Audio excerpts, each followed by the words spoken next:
I am Dr. Alpna Johri, Associate Professor Botany, JTB Government Girls College, Kota. Today, the topic is oil. Dear students, वैसे तो आपके syllabus में 3 oil हैं, coconut oil, mustard oil and groundnut oil.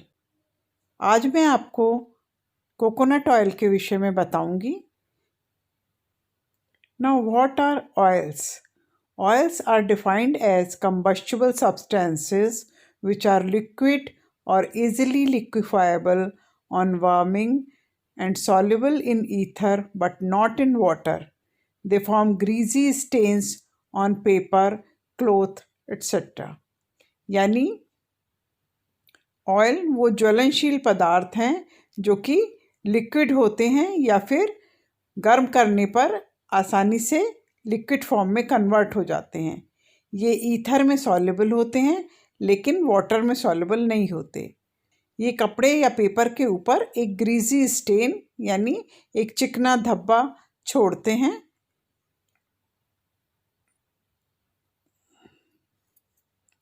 Origin के आधार पर 3 तरह के oil होते हैं: vegetable oil, animal oil and mineral oil.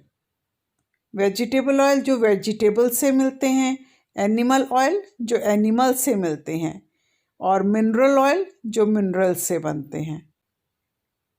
यानी इनका सोर्स मिनरल है, पेट्रोलियम के डिस्टिलेशन से ये हमें मिलते हैं। यहाँ हम वेजिटेबल ऑयल के बारे में ही स्टडी करेंगे। वेजिटेबल ऑयल्स जो कि हमें प्लांट से मिलते हैं और इसमें आपका जो सिलेबस में कोकोनट ऑयल है उसके बारे में आज हम पढ़ेंगे। कोकोनट ऑयल किस तरीके से मिलता है, कोकोनट का प्लांट किस तरह का होता है, उसकी मॉर्फोलॉजी कैसी है, ऑयल का एक्सट्रैक्शन किस प्रकार से होता है, प्लांट का ओरिजिन या डिस्ट्रीब्यूशन कहाँ कहाँ पर है।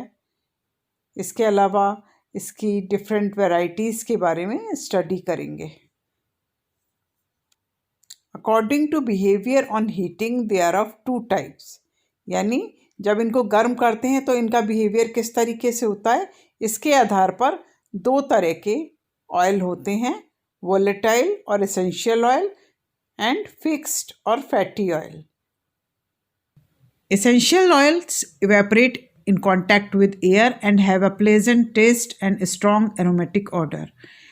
जो essential oil हैं ये एयर के कांटेक्ट में आने पर इवेपोरेट हो जाते हैं, वाष्पशील होते हैं। इनमें एक अच्छा टेस्ट होता है और एक खुशबू होती है। एसेंशियल ऑयल का जो एरोमा होता है, खुशबू होती है, वो इंसेक्ट्स को अट्रैक्ट करने के काम आती है। तो इस तरीके से पॉलिनेशन में हेल्प करते हैं। ये प्लांट के किसी भी पार्ट में पाए जा सकते हैं, जैसे फ्लावर्स, फ्रूट्स, लीव्स, उसकी छाल, पेड़ की बार्क, रूट, वुड में या फिर सीड्स में। कई फैमिलीज ऐसी हैं जिनमें एसेंशियल ऑयल पाए जाते हैं, जैसे लेबिटी, रूटेसी, लेग्यूमिनेसी, ग्रैमिनी, अम्बेलिफेरी, कॉम्पोजिटी, जिरेनियसी, ये सभी फैमिली। इसके अलावा बहुत सारी ऐसी फैमिलीज़ हैं जिनमें एसेंशियल ऑयल पाए जाते हैं। इन ऑयल को कई मेथड से एक्सट्रैक्ट किया जा सकता है, जैसे डिस्टिलेशन प्रोसेस से। डिस्टिलेशन पुराना मेथड है ये। इसमें जो भी ऑयल का जो सोर्स होता है, यानी फ्लावर है या फ्रूट्स हैं या लीव्स हैं, उनको वाटर में डाल करके बॉयल किया जाता है। आजकल स्टीम डिस्टिलेशन यूज़ करते हैं। जो भी प्लांट पार्ट है उसको बॉयल करते हैं और उसकी जो वेपर्स हैं उनको कंडेंसर्स के थ्रू पास किया जाता है। तो कंडेंसर से वो कंडेंस हो जाती हैं, उसके बाद इसको फिल्टर कर लिया जाता है। इसके अलावा प्लांट पार्ट को प्रेस करके भी ऑयल का एक्सट्रैक्शन किया जा सकता है। उसको प्रेस करके फिर उसको फिल्टर करके प्योरीफाई कर देते हैं, या फिर सॉल्वेंट्स के द्वारा। इसमें सॉल्वेंट्स वोलेटाइल या नॉन वोलेटाइल सॉल्वेंट्स यूज़ किए जाते हैं, उनके साथ इसको ऑयल को मिक्स किया जाता है और फिर बाद में सेपरेट कर लिया जाता है। ये इसेंशियल ऑयल परफ्यूम की तरीके से यूज़ होते हैं, जैसे रोज़ परफ्यूम, इत्र जिसे कहते हैं, या फिर grass oil, lavender oil, jasmine oil, sandalwood oil. चंदन का तेल, चंपा ऑयल, ये सभी इसेंशियल ऑयल्स हैं। इसके अलावा कुछ इसेंशियल ऑयल जो दूसरी इंडस्ट्रीज़ में होते हैं, जैसे कैम्फर कपूर जिसे कहते हैं, या फिर खस oil, eucalyptus oil, clove oil, लौंग का तेल। दूसरे हैं फैटी ऑयल्स। ये नॉन वोलेटाइल होते हैं और बिना डिकम्पोजिशन किए ये डिस्टिल नहीं किए जा सकते। इनमें ग्लिसरॉल और फैटी एसिड्स होते हैं। ये सीड, फ्रूट या स्टेम या दूसरे किसी भी प्लांट पार्ट में रिजर्व फूड मटेरियल की तरह होते हैं। ये वाटर में इनसॉल्युबल होते हैं लेकिन ऑर्गेनिक सॉल्वेंट्स में सॉल्युबल होते हैं, ऑर्गेनिक सॉल्वेंट्स में घुल जाते हैं। Classification of fatty oils. पहला है ड्राइंग ऑयल। जैसे ही ये एयर के कांटेक्ट में आते हैं, ये ऑक्सीजन को एब्जॉर्ब करके इलास्टिक फिल्म बना लेते हैं। ये पेंट और वार्निश इंडस्ट्रीज़ में यूज़ किए जाते हैं और इनका आयोडीन नंबर बहुत ज़्यादा होता है। इसका एग्जाम्पल है लिंसीड ऑयल यानी अलसी का ऑयल। आयोडीन नंबर क्या होता है? The rapidity with which an oil ड्राइज in air is correlated with its ability to absorb iodine, which is called as its iodine number. यानी जिस तेजी से कोई ऑयल हवा में सूखता है वो उसकी आयोडीन एब्जॉर्ब करने की यानी अवशोषित करने की क्षमता पर निर्भर करता है। यानी जितना ज़्यादा आयोडीन एब्जॉर्ब करता है उसका उतना ही आयोडीन नंबर होता है। Semi drawing oil. Semi drawing oil भी ऑक्सीजन एब्जॉर्ब करते हैं लेकिन एक लिमिटेड अमाउंट में करते हैं और धीरे धीरे करते हैं। तो इस तरीके से जो लेयर होती है वो पतली बनती है, सॉफ्ट नरम बनती है लॉन्ग एक्सपोजर के बाद। ये ऑयल इल्यूमिनेशन के काम में आते हैं यानी जलाने के काम में आते हैं, सोप बनाने के काम में आते हैं, कैंडल्स बनाने के काम में आते हैं और कुछ एडिबल भी होते हैं जिनको खा सकते हैं। जैसे for example mustard oil, sunflower oil. Next है नॉन ड्राइंग ऑयल। ये लिक्विड होते हैं ऑर्डिनरी टेम्परेचर पर और ये फिल्म भी नहीं बनाते। ये एक्सपोज करने पर फिल्म नहीं बनाते। ये सोप बनाने के काम आते हैं और लुब्रिकेंट की तरीके से काम में आते हैं। एग्जाम्पल है इसका पीनट ऑयल, मूंगफली का तेल। इसके अलावा ये एडिबल भी होते हैं। Vegetable fats. Vegetable fats solid या सेमी सॉलिड होते हैं ऑर्डिनरी टेम्परेचर पर। ये खाने के काम भी आते हैं, सोप बनाने के या कैंडल बनाने के काम आते हैं। एग्जाम्पल इनके हैं कोकोनट ऑयल, पाम ऑयल। तो आज हम कोकोनट ऑयल के बारे में पढ़ेंगे। कोकोनट जो कि कोकोस निसिफेरा फैमिली पामी या एरिकेसी का मेंबर है ये, और इस फैमिली की केवल एक ही लिविंग स्पीशीज़ है। इसका ओरिजिन या तो साउथ अफ्रीका या एशिया में माना जाता है। यहाँ आप कोकोनट का यंग ट्री देख रहे हैं।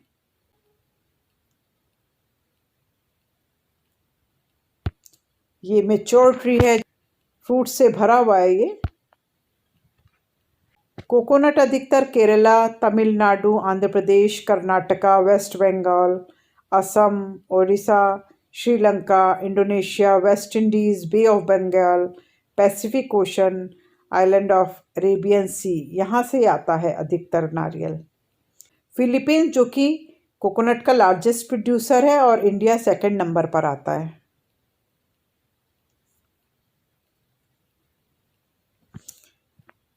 यहाँ आप देख रहे हैं सी बीच पर कोकोनट ट्रीज लगे हुए हैं। हमेशा समुद्र के किनारों पर कोकोनट बहुत अधिक मात्रा में पाया जाता है। यहाँ आप देख रहे हैं ऑयल, कोकोनट ऑयल है जो कि इसके एंडोस्पर्म से या सीड से निकाला जाता है। ये किसी भी प्रोसेस से निकाला जा सकता है। ये हॉट या कोल्ड एक्सट्रैक्शन प्रोसेस द्वारा निकाला जा सकता है। इस प्रोसेस में पहले सीड कोट को रिमूव कर दिया जाता है और जो भी मटेरियल निकलता है उसका पेस्ट बना लेते हैं। फिर सॉल्वेंट मेथड्स के द्वारा या प्रेशर अप्लाई करके ऑयल निकाला जाता है और जो रेजिड्यू इसका बचता है, जो बचा हुआ मटेरियल होता है, वो प्रोटीन रिच होता है। उसको किसी भी तरीके से यूज़ कर लिया जाता है कैटल फीड की तरीके से। इसके बाद ऑयल को फिल्टर करके प्योरीफाई कर लिया जाता है और यूज़ में लेते हैं। ऑयल इसका एडिबल होता है, खाने योग्य होता है और फूड प्रोडक्ट्स में काफ़ी यूज़ किया जाता है। फूड प्रोडक्ट्स के अलावा साबुन बनाने में, कॉस्मेटिक्स, शेविंग क्रीम या दूसरे टॉयलेट जो प्रिपरेशंस होते हैं उनके लिए इनको यूज़ करा जाता है। कोकोनट ऑयल बालों के लिए बहुत ही अच्छा है और ये एलोपेशिया जो कि एक डिजीज़ है बालों की, बाल गिरने लगते हैं इसमें, तो उसमें मेडिसिन की तरीके से यूज़ किया जाता है। इसके अलावा और भी दूसरी डिजीज़ेज़ हैं जिनमें वीकनेस आ जाती है, मसल्स की वीकनेस है, बॉडी वीकनेस है, तो वहाँ भी कोकोनट को यूज़ किया जाता है।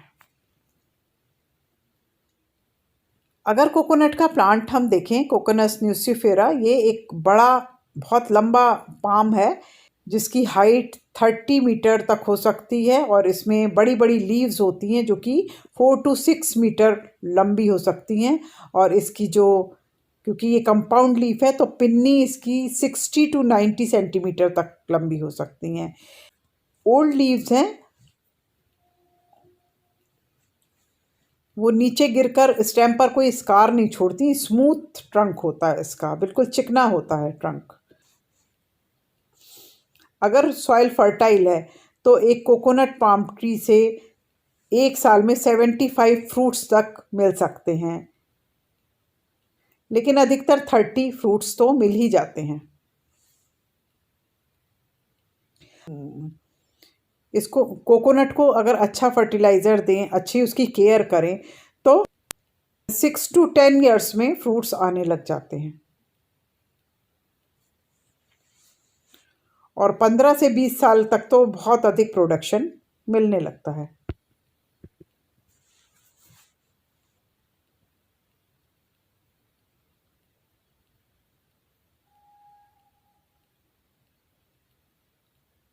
ये आप कोकोनट की इन्फ्लोरेसेंस देख रहे हैं जिसमें मेल और फीमेल फ्लावर्स दिखाई दे रहे हैं। तो सेम इन्फ्लोरेसेंस पर मेल और फीमेल फ्लावर दोनों होते हैं, यानी मोनोइशियस होता है। कभी कभी बाइसेक्सुअल फ्लावर्स भी इसमें डेवलप हो जाते हैं। इसका जो फीमेल फ्लावर है वो बहुत बड़ा होता है मेल फ्लावर के कंपैरिजन में और लगातार फ्लावरिंग होती रहती है। अधिकतर इनमें क्रॉस पॉलिनेशन होता है, लेकिन कुछ ड्वार्फ वैरायटीज़ हैं उनमें सेल्फ पॉलिनेशन भी होता है।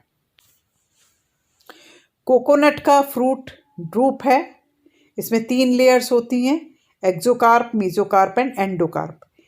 एक्सोकार्प और मीजोकार्प इसका हस्क है। शुरू में तो एंडोस्पर्म कोकोनट वाटर की तरीके से होता है, मतलब लिक्विड होता है, लेकिन धीरे धीरे सेलुलर लेयर्स इसमें बनती जाती हैं, डिपॉजिट होती जाती हैं और उसके कारण जो वॉल बनने के कारण ये सॉलिड हो जाता है। It becomes edible coconut flash, जिसको कि हम खाते हैं। कोकोनट वाटर जब हम उसको पीते हैं तो वो लिक्विड एंडोस्पर्म होता है और धीरे धीरे जब वॉल लेयर्स बनती जाती हैं तो ये सॉलिडिफाई होता जाता है। वॉल लेयर्स बनने के कारण मीजोकार्प में फाइबर होते हैं जिनको हम क्वायर कहते हैं, क्वायर फाइबर, जिनका कि काफ़ी ट्रेडिशनल या कमर्शियल यूज़ होता है। इसकी शेल पर आपने देखा होगा 3 पोर्स होते हैं, माइक्रोपाइल्स हैं, कॉमनली उसे आईज कह देते हैं। जैसे ही हस्क को रिमूव करते हैं तो बहुत क्लियरली दिखाई देती हैं 3 स्पॉट्स, 3 आईज।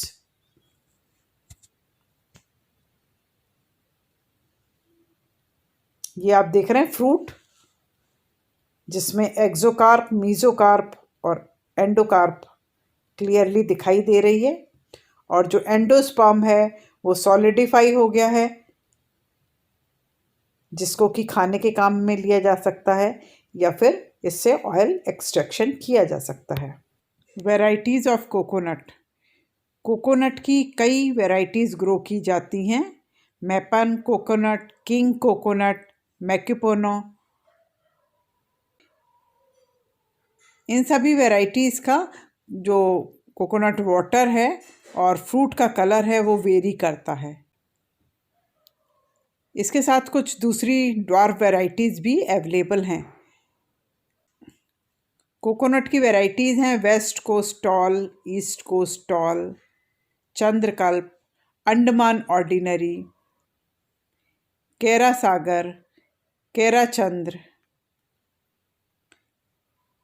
कुछ ड्वार्फ वैरायटीज़ हैं और हाइब्रिड वैरायटीज़ भी हैं, जैसे केरा शंकरा, चंद्र शंकरा, चंद्र लक्ष्य, लक्ष्य गंगा, केरा गंगा, केराश्री।